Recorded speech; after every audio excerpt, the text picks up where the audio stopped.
Today we talk again about Cyberpunk 2077, more specifically about Atom Smasher, because in the new update, which is 2.1, he has had a facelift. Well, not in a cosmetic sense, but in a gameplay sense. I mean, this guy used to be one of the easiest NPCs ever in the game to get through. Now he went from the easiest to the most difficult. I mean, I went in there to this boss battle expecting it to be hard, but what I got instead was 2-3 levels above that. Again, easily the most difficult boss battle, the most difficult NPC in the entire game now, bar none. Phantom Liberty doesn't come close, anything in the main game, base game doesn't come close. What in the fuck? I was playing this in hard difficulty, not the maximum difficulty. Now, it's not impossible. This is not like a Dark Souls level boss, but it certainly felt like it. It's one of the only times where I felt like I actually have to learn the pattern of this guy's attacks or I'm gonna die. That only happened to me in this game maybe once or twice. And then out of the other 2 times like it happened besides Atom Smasher, those both battles, the gimmicks, their moves kind of felt very limited and cheap.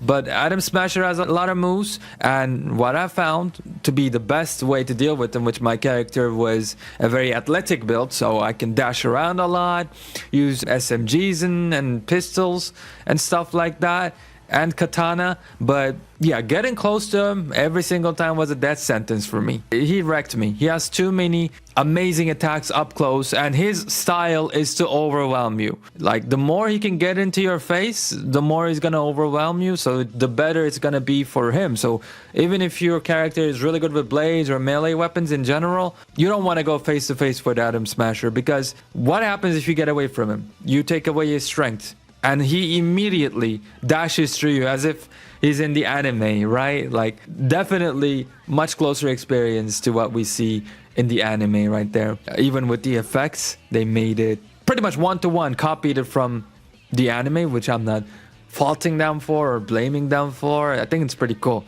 So yeah, as soon as you leave some distance behind you and Smasher, he literally teleports or jumps, and so like you're not seeing anything. Like, he was there for a second, now where the hell is he? And bam, he lands on your head and you're dead. And every single time you die, unfortunately, you cannot start the boss battle immediately.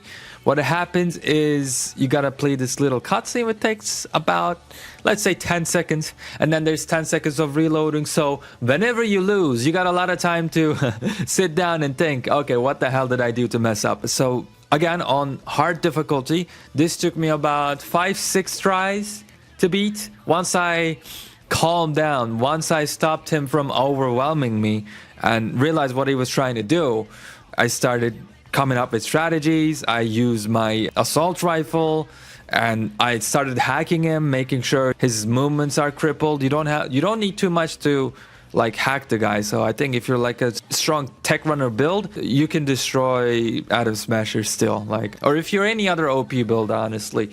I didn't go in there, you know, having any strategy, basically. No thoughts, zero preparation, rush through to the boss battle. So I had to do some, you know, inventory switching, because before I was using my assault rifle, I was trying to use my shotgun.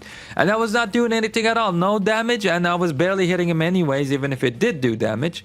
So again, had to adjust, bang my head against the wall a couple of times, but it felt satisfying. The waiting I didn't appreciate, but it did feel satisfying. Like, that's definitely something that Cyberpunk 2077 needed, especially Atom Smasher. I mean, you look at the anime and you look at the Cyberpunk story, the game story, and Atom Smasher is positioned as this ultimate final boss, like literally the last NPC you kill before you end the game. And he was a joke with any character. It really didn't matter what level you were, you could just run through him. Accidentally, almost. Like, before he finished his first sentence, you could have destroyed him.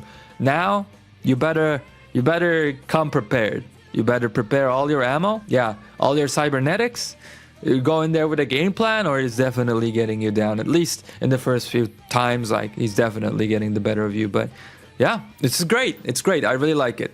Cyberpunk 2078 or whatever the next Cyberpunk game will be called. Not sure about that, but they should do more of this. Witcher Also, as you know, Witcher 3, one of my favorite games of all time, and one of yours, probably, it had a big problem with its combat. And Cyberpunk as well. Like, a lot of things feel satisfying, definitely way better combat when it comes to, you know, Witcher 3 versus Cyberpunk. But CD Projekt Red in general has been just either okay or lacking in this department. And this Atom Smasher update, and even some of the boss battles in Phantom Liberty, I see that they're doing things right now. It's a step in the right direction. The gameplay is a lot more challenging. You have to actually think, stop, and, you know, strategize. And what ends up happening is exactly what happens in Souls-like games, where when you beat your enemy, you feel satisfied because you actually did try, like you actually accomplished something.